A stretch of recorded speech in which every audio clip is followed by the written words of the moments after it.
सो hi everyone, मैं अमन आपका बहुत बहुत स्वागत करता हूं अमन मैथ्स पर। कैसे हैं आप सभी लोग? उम्मीद करता हूं कि आप अगले महीने होने वाले एसएससी एग्जाम की पूरी जोरों शोरों से तैयारी कर रहे होगे। और उसी डायरेक्शन में हमारा ये तीसरा लेक्चर आपके लिए, और ये पहला क्वेश्चन आपकी स्क्रीन पर थ्रो होता हुआ। वीडियो को पॉज कीजिए और एक बार ट्राई कीजिए। क्वेश्चन क्या बोल रहा है? How many numbers are there from 300 to 650 which are completely divisible by 5 and 7? ये आया हुआ क्वेश्चन है।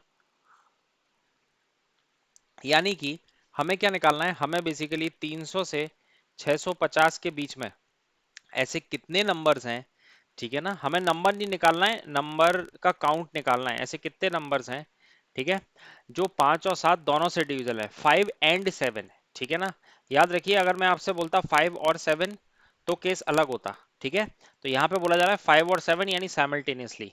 तो अब साइमल्टेनियसली अगर डिविजिबल की आप बात करते हो तो पहले हमें ये निकालना पड़ेगा। पहला स्टेप हमारा ये होना चाहिए कि 300 के बाद ऐसा कौन सा नंबर है, ठीक है, जो 5 और 7 दोनों से डिविजिबल हो। तो अगर आप ढंग से समझो, 5 और 7 से अगर कोई नंबर डिविजिबल होता है तो इसका मतलब वो नंबर 35 से भी डिविजिबल होगा। 5 और 7 का एलसीएम क्या होता है? 35। तो कहने का मतलब अगर मैं ये निकाल लूं कि 300 से ज्यादा ऐसा कौन सा पहला नंबर है जो 35 से डिविजिबल है, तो मेरा काम चल जाएगा। मानते हो? तो अब हम क्या करते हैं, 300 के बाद ऐसा कौन सा नंबर है जो 35 से डिविजिबल है, ये हम निकाल लेते हैं। अब अगर आप ढंग से समझोगे कि 300 के बाद अगर मैं एक 315 ले लेता हूं, क्योंकि ये मेरे को इसलिए समझ में आ रहा है 300 के बाद कि 5 और 7 से दोनों से डिविजिबल लग रहा है ये नंबर मेरे को। आप 315/7 करो तो ये कितना हो जाएगा? 7 4 28, 7 5 35, या 315/5, तो ये कितना आ गया? 63। तो कहने का मतलब ये पहला नंबर है हमारा, 315 हमारा पहला नंबर है जो 5 और 7 दोनों से डिविजिबल होगा। ठीक है, अब हम देख लेते हैं इस वाले 650 के पास में। तो आप मेरे को बताओ, 35 इंटू अगर 20 करता हूं मैं तो मेरा कितना आएगा? 700। 35 इंटू 20 मैंने किया 700। लेकिन हमें क्या, 650 रेंज हमारी मैक्सिमम रेंज कितनी है? 650। ये 700 तो ज्यादा निकल गया। तो हम क्या करते हैं, इसमें से दो 35 माइनस कर देते हैं, यानी कि अल्टीमेटली 70 माइनस कर देते हैं। तो हमारा ये नंबर क्या आ जाएगा? 630। देखिए, इस तरह से आपको सोचना है अगर आप अपना समय बचाना चाहते हो। तो इसी को हम बोलते हैं स्मार्ट थिंकिंग। तो अल्टीमेटली 650 से ऐसा कौन सा नंबर है जो डिविजिबल है? वो है 630। तो 315 से लेके 630 तक हमें पता करना है कि ऐसे कितने नंबर हैं जो 5 और 7 से डिविजिबल है। मतलब ये इनके बीच में जो नंबर आएंगे वो 5 और 7 से डिविजिबल होंगे, पर कितने आएंगे वो हमें पता करना है।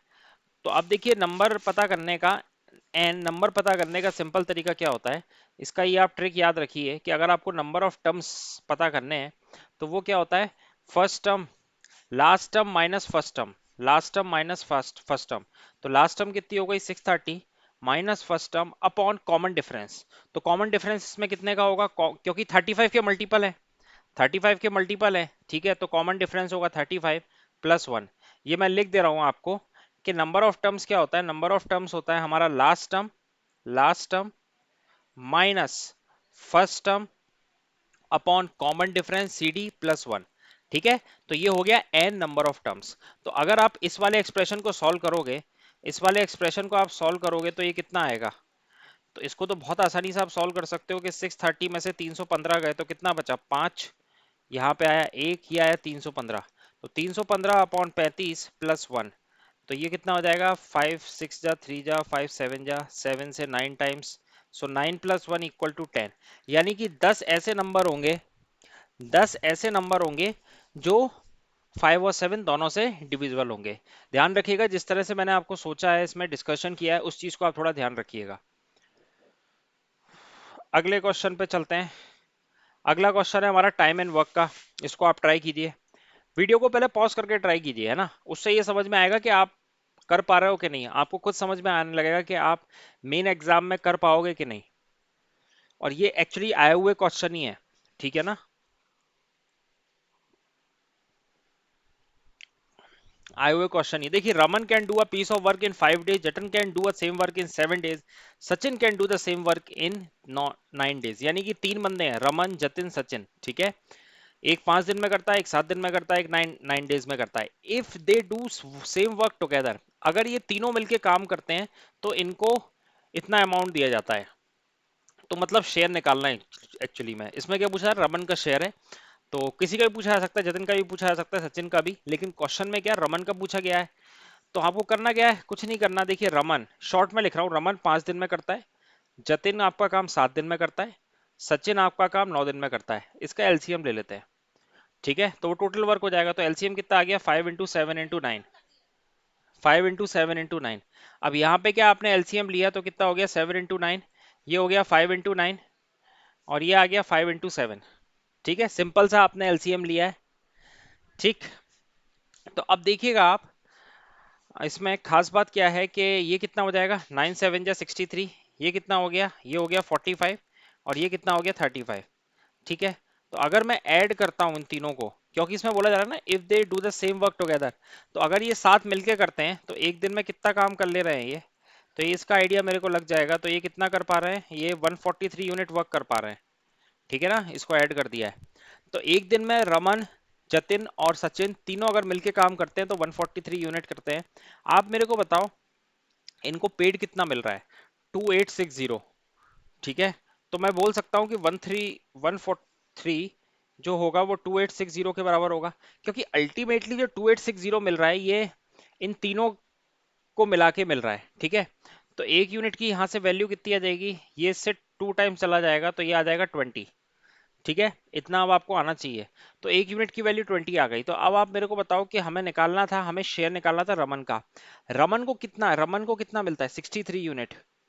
रमन ने कितना वर्क किया है, रमन को पेड किस हिसाब से होगा, उसके वर्क के हिसाब से, उसकी एफिशिएंसी के हिसाब से। तो रमन एक्चुअली में क्या है, 63 कर रहा है।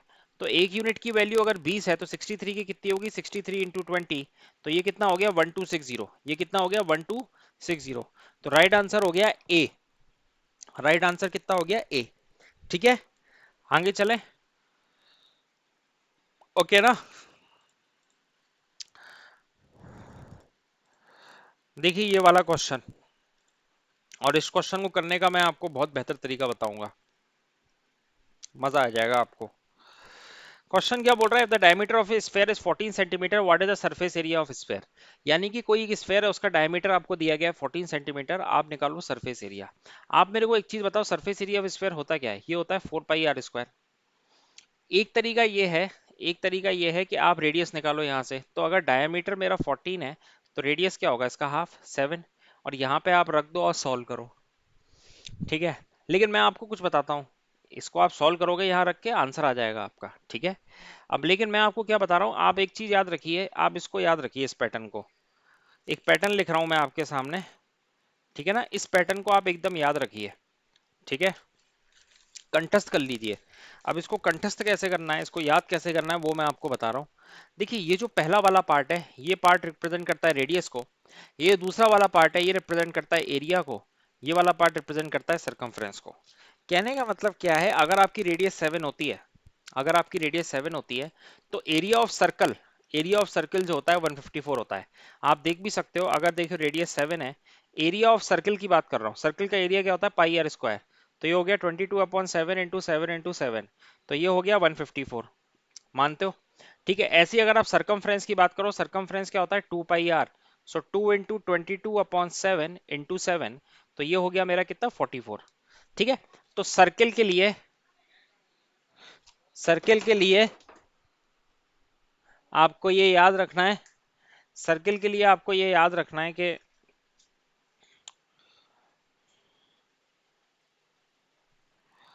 सर्किल के लिए आपको ये याद रखना है कि इस तरह का पैटर्न है। अब देखिए इसका यूज यहाँ कैसे होगा, आप मेरे को एक चीज बताओ, आप मेरे को एक चीज बताओ कि 4 πr² में अगर मैं इस वाले पार्ट की बात करता हूँ, 4 πr² में अगर मैं इस वाले पार्ट की बात करता हूँ, तो ये क्या हो गया, ये πr² हो गया। ये सर्किल है ना, एरिया ऑफ सर्किल है ये। अब आपको पूछा क्या जा रहा है कि आपको निकालना है सरफेस एरिया ऑफ स्फेयर, यानी कि आपको निकालना है 4 πr²। आप मेरे को बताओ रेडियस अगर 7 है, रेडियस अगर 7 है तो 7 के लिए हमने क्या याद कर लिया, एरिया क्या होगा हमारा 154। तो अल्टीमेटली जो हमारा आंसर आएगा वो कितना आएगा, 4 × 154। ये देखिए ये मैंने आपको एक्सप्लेन करके बताया है, आप अगर ढंग से समझोगे तो, अगर मैं देखिए अब इस सबको रब कर देता हूँ, तो ये 2 सेकंड का क्वेश्चन था। मात्र 2 सेकंड में आपको तुरंत क्लिक कर जाना चाहिए था। ठीक है, जैसे मैंने आपको पैटर्न बता दिया, 7 154 और 7 154 और 44, ये बताया मैंने आपको। यहां से मेरे को रेडियस 7 मिला। टोटल सरफेस एरिया क्या होता है, 4 पाई r स्क्वायर। ये कितना है, 154। तो 4 × 154 कितना हो गया, 616। तो राइट आंसर हो गया हमारा ए। ठीक है, तो आपको क्या ट्रेडिशनल तरीके से नहीं जाना है, आपको ये चीज याद रखनी है। ठीक, अगले क्वेश्चन पे चलते हैं।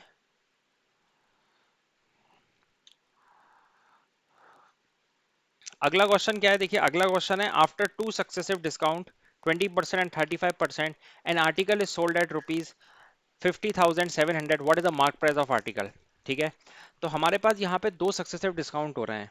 तो बहुत आसान तरीका है, कभी भी अगर दो कॉन्जिक्यूटिव डिस्काउंट हो तो उसका रिजल्ट हम क्या यूज करते हैं, A plus B plus A B upon 100, net effect successive discount का।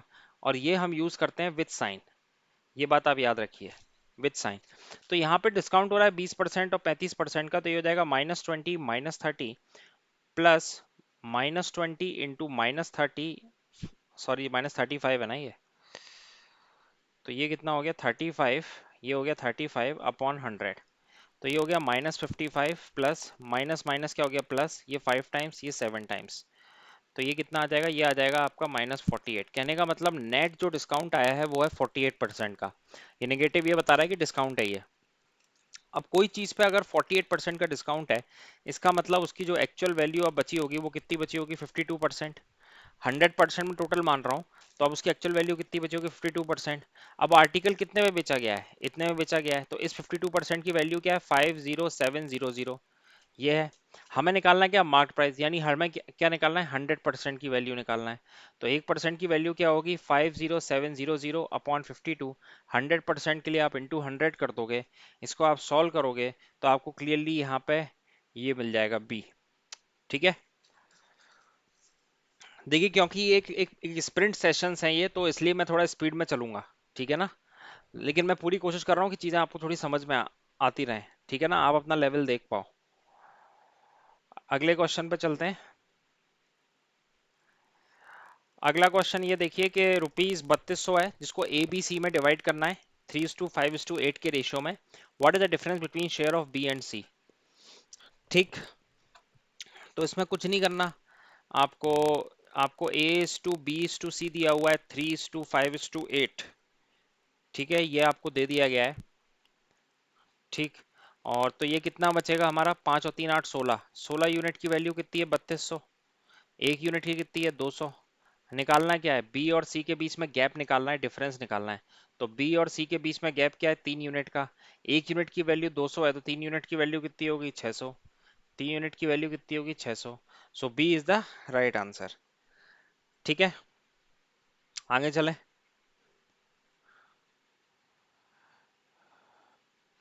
देखिए ये बहुत अच्छा क्वेश्चन है एवरेज पे। एवरेज का ये क्वेश्चन क्या है, the average of 5 members of a family is 24। If the youngest member is 8 year old, then what was the average age of the family at the time of birth of the younger member. कह ये रहा है question में कि 5 member की family थी, एक family में 5 मेंबर थे जिनकी एवरेज एज 24 साल थी। उसमें सबसे छोटा वाला मेंबर था, यानी सबसे छोटी उम्र वाला, वो 8 साल का है। Then what was the average of the family at the time of birth of younger member. अब आप मेरे को एक बताइए, जब यंगर मेंबर की बर्थ हुई होगी, जो आज 8 साल का है, उस समय वो 0 साल का रहा होगा। ठीक है ना, बर्थ टाइम पे तो वो 0 ईयर्स का रहा होगा ना। तो अब देखिए इसको पहले अप्रोच कैसे करना है। आप मेरे को एक चीज बताओ, पहली लाइन आप पढ़ो, पहली लाइन आप पढ़ो कि 5 मेंबर की जो एवरेज एज है वो 24 है। अगर मैं आपसे ये पूछता हूँ कि आप मेरे को बताओ टोटल एज कितनी होगी। ठीक है, total age, total age, total age बहुत आसान है, 5 × 24, दैट इज 120। यानी कि उन जो पांचों बंदे हैं फैमिली में, उन पांचों बंदों की जो टोटल एज है वो सब मिला के 120 साल हो रही है। अब लेकिन जो यंगेस्ट मेंबर था वो 8 साल, 8 ईयर्स ओल्ड है। जो सबसे छोटा वाला बच्चा है वो, है ना, बच्चा ही होगा, वो 8 साल है, मतलब वो 8 ईयर्स ओल्ड है। इसका मतलब यह है कि 8 साल पहले, अगर मैं आपसे बात करूं, 8 साल पहले फैमिली की एज कितनी रही होगी। ठीक है, तो 8 साल पहले क्या है, क्योंकि 5 मेंबर हैं, 5 मेंबर हैं और 8 साल पहले क्या है, ड्रॉप कितने का रहा होगा, 8 इंटू 5 दैट इज 40 का ड्रॉप रहा होगा एज में, टोटल एज में। ठीक है ना, 8 साल है। तो अगर मैं आपसे बोलूं कि 8 साल पहले की आप मेरे को कहानी बताओ, तो 5 मेंबर हैं, तो एक पे 8 का इफेक्ट है, तो 5 पे कितने का होगा, 40 का इफेक्ट होगा। तो -40 आपने किया तो कितना हो गया ये 80। यानी 8 साल पहले जो एवरेज, जो टोटल एज थी फैमिली की वो कितनी थी, 80 साल। लेकिन आप मेरे को बताओ इस साल, इसमें पूछा क्या जा रहा है, what was the average age of the family at the time of birth of younger member. इस साल, अब देखिए अब हम आ गए हैं एकदम इनिशियल फेज में, जब वो यंगर मेंबर आया नहीं है, अभी वो आ गया है। ठीक है, अभी वो न्यूली बर्थ हुआ है, तो न्यूली बॉर्न हुआ है, तो उसकी एज तो 0 रही होगी। ठीक है, सो टोटल मेंबर एक्चुअली में कितने हैं उस समय टोटल मेंबर हैं 4। ये जो 80 को कंट्रीब्यूट कर रहे हैं, ये कितने मेंबर कर रहे हैं, ये 4 मेंबर कंट्रीब्यूट कर रहे हैं। तो उनकी एवरेज एज कितनी रही होगी, उनकी एवरेज एज रही होगी 20। समझ में आया? कई लोगों को कंफ्यूजन होती है इस क्वेश्चन में, और ये बहुत प्रीमियम क्वेश्चन है, मतलब एसएससी इससे बार बार हर पेपर में आए दिन पूछ ही लेता है, मतलब यही क्वेश्चन। ठीक है, तो इसलिए इसको याद रखना, करना कुछ नहीं है आपको, टोटल एज निकाल लो आप, फिर जितने ईयर ओल्ड है उतने ईयर पीछे चले जाओ। मतलब जब वो बंदा नहीं था, जब वो यंगेस्ट मेंबर नहीं था, उस समय क्या एज थी फैमिली की। ठीक है, फिर जब वो यंगेस्ट मेंबर था ही नहीं, तो उसको हम काउंट ही नहीं करेंगे, तो 5 की जगह कितने मेंबर हो जाएंगे, 4 मेंबर हो जाएंगे। तो एवरेज एज कितनी हो जाएगी, 20।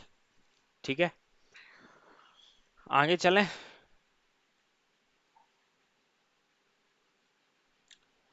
देखिए आगे, ये देखिए आप, आगे क्या बोल रहा है ये, the price of a pen decreases by 20%, then a man can buy 10 more pens for ₹100। What is the new price of the pen.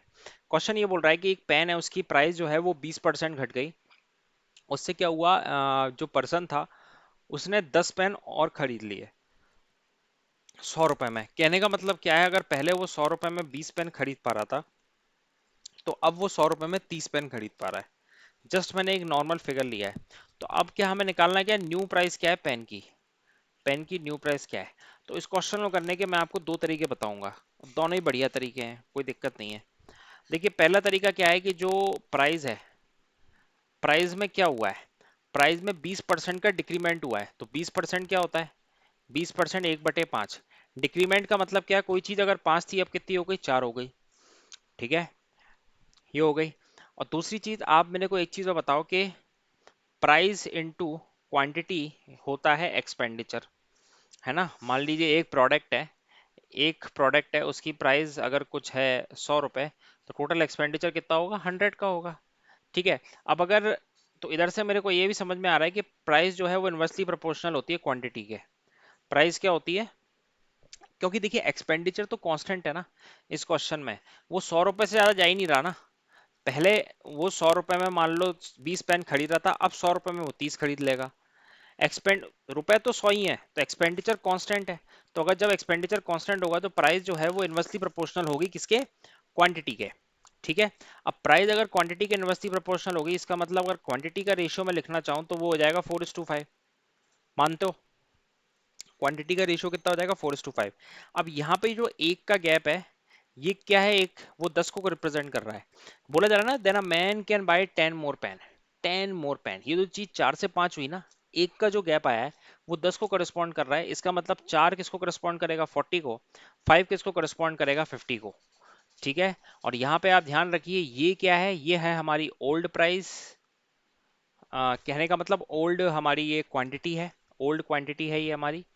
ठीक है, ओल्ड क्वांटिटी है। और ये हमारी क्या है, न्यू क्वांटिटी है। ये हमारी क्या है, न्यू क्वांटिटी है। ठीक है, यानी पहले वो 40 खरीद पा रहा था, अब वो 50 खरीद पाएगा। तो आप मेरे को बताओ, अगर 100 रुपए में कोई चीज 50 खरीद पा रहा है, ठीक है, तो एक यूनिट की क्या कीमत होगी, तो 100/50 दैट इज 2।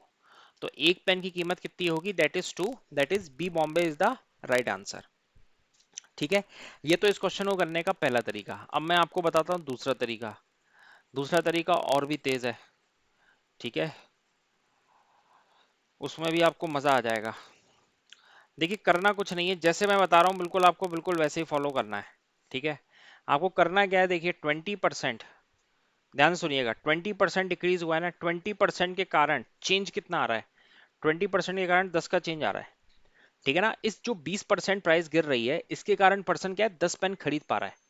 है ना, या 10 पेन ज्यादा खरीद पा रहा है या 10 पेन कम खरीद पा रहा है, डिपेंडिंग अपॉन द क्वेश्चन। यहाँ पे क्या है, 10 का चेंज आ रहा है, ज्यादा आ रहा है, ठीक है, मोर और लेस से कोई फर्क नहीं पड़ता, चेंज कितने का आ रहा है, 10 का आ रहा है। आप मेरे को बताओ, अगर इसको मैं 5 से मल्टीप्लाई कर देता हूँ, ठीक है, तो 100% पे मेरे को क्या दिखेगा, 50। 100% पे चेंज कितना दिख रहा है मेरे को, 50। तो कहने का मतलब ये जो है ना, ये 50, 100% पे जो ये वैल्यू आती है, ये आती है हमारी न्यू क्वांटिटी, हमेशा न्यू क्वांटिटी आती है। अब आप मेरे को ये बताओ कि इस क्वेश्चन में बोला जा रहा था कि प्राइस जो थी 20% घट गई थी, जिसके कारण आदमी जो है वो पर्सन 10 पेन ज्यादा खरीद रहा था। यानी कि अगर अभी इंसान वो 50 खरीद रहा है तो पहले वो 40 खरीद रहा होगा, तभी तो होगा कि 10 पेन ज्यादा खरीद रहा था बाद में। मानते हो ना? ठीक है, तो हमें निकालना क्या है, new price of the pen. तो न्यू प्राइस क्या होगी, 100/50, विच इज इक्वल टू 2। अगर आपसे ओरिजिनल प्राइस पूछते तो ओरिजिनल प्राइस कितनी होती, 100/40, दैट इज 2.5। समझ में आया आपको?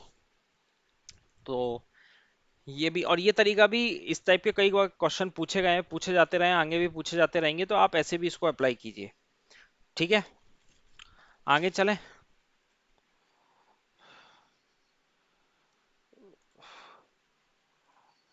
ये वाला क्वेश्चन ट्राई कीजिए। क्वेश्चन क्या बोल रहा है, क्वेश्चन ये बोल रहा है कि after deducting 60% from a certain number, then deducting 15% from the reminder 1428 is left, what was the initial number. तो देखिए, अब थोड़ा स्मार्टली, जो लोग थोड़ा स्मार्टली करते हैं उनको बिल्कुल भी प्रॉब्लम नहीं आएगी, उनका समय बचेगा। 100 से नहीं करना है, एक्स से नहीं करना है। आप मेरे को बताओ, अगर किसी भी नंबर में से हमने 60% डिडक्ट कर दिए, यानी कि अब बचा कितना है, 40%। अब उस 40% में से भी बोला जा रहा है कि 15% और डिडक्ट करना है। ठीक है, 15% होता है कितना है, 3/20। आपको थोड़ा अपने परसेंटेज को फ्रैक्शन में कन्वर्ट करने के रिएक्शन तेज करने होंगे। ठीक है, तो 15% होता है कितना है, 3/20। देख लो जिनको नहीं आया समझ में। ठीक है, ये आ गया 15%। तो 3/20 इंटू 40 कितना हो गया, ये हो गया 6%। ये क्या हो गया, 6%। कहने का मतलब कोई चीज 40% थी, 6% का उसमें ड्रॉप आ गया, 6% का उसमें ड्रॉप आ गया, तो वो कितनी हो जाएगी, वो हो जाएगी 34%।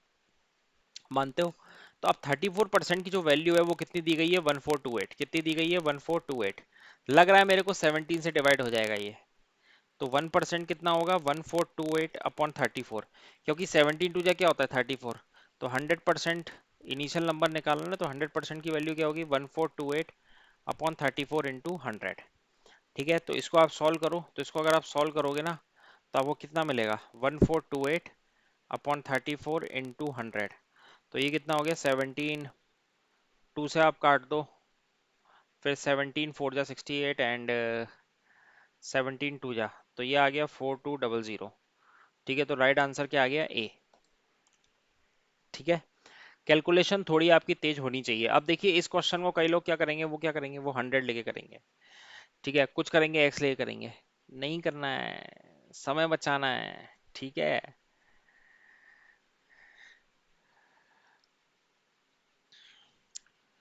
ये वाला क्वेश्चन कीजिए, बहुत ही अच्छा क्वेश्चन है, कई बार पूछा जाता है, कई लोग इसमें गलती कर देते हैं। देखिए क्वेश्चन क्या बोल रहा है, a train travel 40% faster than a car, both start from point A at the same time and reach point B 140 kilometer away at the same time. On the way, train takes 25 minutes for stopping at the station. What is the speed of the train? ठीक है, तो कहने का मतलब क्या है, एक train है जो कि 40% तेज चलती है कार से, 40% तेज है उसकी स्पीड। दोनों एक ही पॉइंट से स्टार्ट हुए हैं, मतलब both start from the same point, same time पे स्टार्ट हुए हैं, मतलब सेम जगह से स्टार्ट हुए हैं, सेम समय पे स्टार्ट हुए हैं, same time, same time, very very important point. And reach a point B 140 kilometer away, 140 kilometer away at the same time. देखिए जनरली जब भी इस तरह के क्वेश्चन आपको पूछे जाए ना, तो आप इसमें सबसे पहले ये पता करो कि कांस्टेंट क्या है। सबसे पहले आपको ये पता करना है कि कांस्टेंट क्या है, मतलब एस टी डी में कांस्टेंट क्या है। इधर बार बार एक टर्म आ रहा है, सेम टाइम, सेम टाइम। ठीक है ना, तो क्लियरली मेरे को एक चीज समझ में आ रही है कि टाइम मेरा कांस्टेंट है। अब टाइम होता क्या है, टाइम होता है डिस्टेंस अपॉन स्पीड। तो अगर टाइम मेरा कांस्टेंट है तो मैं बोल सकता हूँ ना, distance is directly proportional to speed, बोल सकता हूँ मैं। ठीक है, तो अगर मैं इधर लिखता हूँ कार, इधर लिखता हूँ मैं ट्रेन, ठीक है, यहाँ पे मैंने स्पीड लिखी तो कार की स्पीड मैंने x मान ली, मान लो। अब ट्रेन की क्या है, ट्रेन की 40% फास्टर है। 40% कितना, 1.4, 1.4x, जिसको आप सॉल्व करोगे क्या आएगा, 7x/5। ठीक है, तो ट्रेन की स्पीड आ गई क्या, 7x/5। उसके बाद क्या बोला जा रहा है, उसके बाद देखिए अब आपसे बोला जा रहा है कि टाइम कांस्टेंट है। टाइम अगर कांस्टेंट है तो डिस्टेंस डायरेक्टली प्रोपोर्शनल स्पीड का। तो आप क्या करो, इधर लगाओ टाइम, इक्वेशन लिखो आप। तो इक्वेशन कितनी हो जाएगी, टाइम ऑफ कार, कार को कितना टाइम लगेगा, 140 आपका डिस्टेंस है, स्पीड है कार की x, तो इतना टाइम लगेगा। ये बराबर होगा 140/7x/5 प्लस 25/16।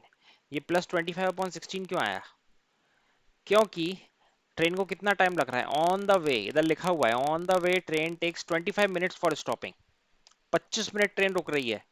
ठीक है, 25 मिनट अगर रुक रही है तो ये कितना हो गया, 140/x equal to, that is, आप इसे कर लो 140 × 5/7x प्लस 5/12।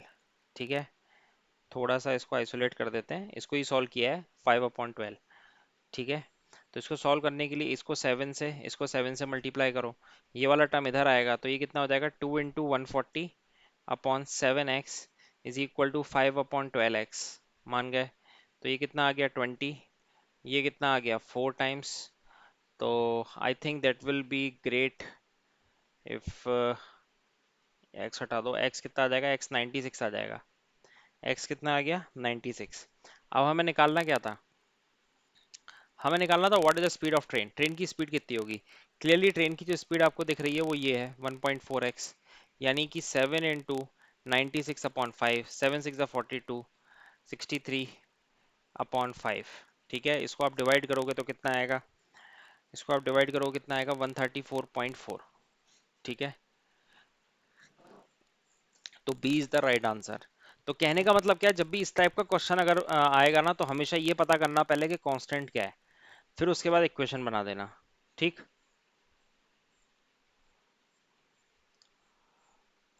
ये वाला क्वेश्चन देखो, ये वाला ट्राई करो। देखिए, a certain money triple itself in 5 year at simple interest. Okay, तो यानी कि एक सम है पी, वो अपने आप को 3 गुना कर दे रहा है 5 साल में। ठीक है, 5 साल में कर रहा है सिंपल इंटरेस्ट पे, यानी कि पी का 3p हो रहा है, यानी कि 2p इंक्रीमेंट हो रहा है। 2p, 2p मेरा क्या है एक्चुअली में, इंटरेस्ट है।